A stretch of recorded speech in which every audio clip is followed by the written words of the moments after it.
l'histoire de deux femmes qui a priori n'étaient pas faites pour se rencontrer. Donc une jeune fille, qui est une jeune fille d'aujourd'hui, dans cette Europe en crise, peu généreuse avec les jeunes, qui décide à tort ou à raison pour acheter son salon de coiffure et essayer de mettre la tête hors de l'eau, de devenir mère porteuse pour acheter ce salon de coiffure.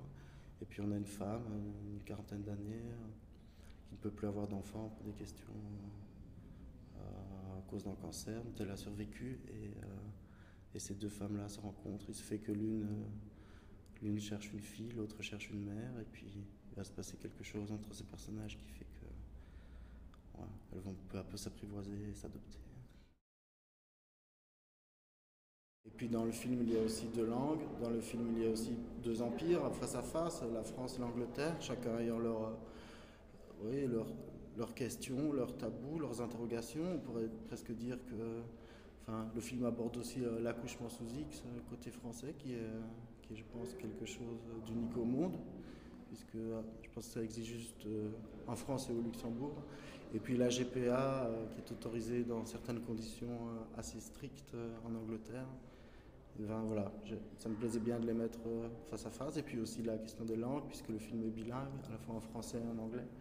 Je trouve qu'il raconte une histoire d'Européens d'aujourd'hui, c'est-à-dire avec l'anglais qui s'impose, le mauvais anglais qui s'impose parfois comme langue véhiculaire entre nous et qui permet parfois les personnages en cas de tension, amène l'autre sur sa propre langue et ça crée quelque chose de dynamique qu'on je pense qu'on voit pas souvent au cinéma, donc je pense que c'est un vrai film européen de ce point de vue.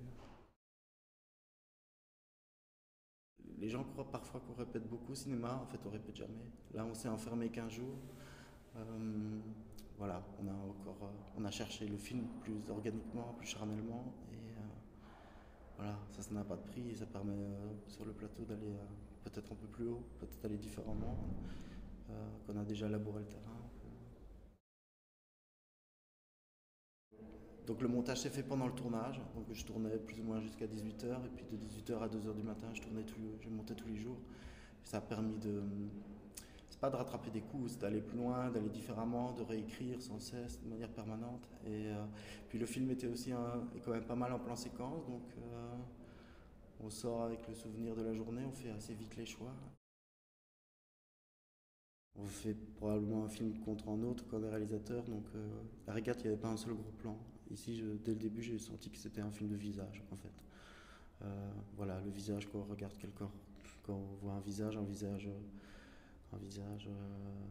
c'est ce qui nous interdit de tuer, disait Lévinas. Ben, voilà, un visage, c'est mystérieux, un visage, c'est forcément humain, un visage, ça aide forcément à comprendre, un visage, ouais, il n'y a rien de plus beau qu'un visage humain. Oui, j'ai tout de suite senti que c'était un film de visage.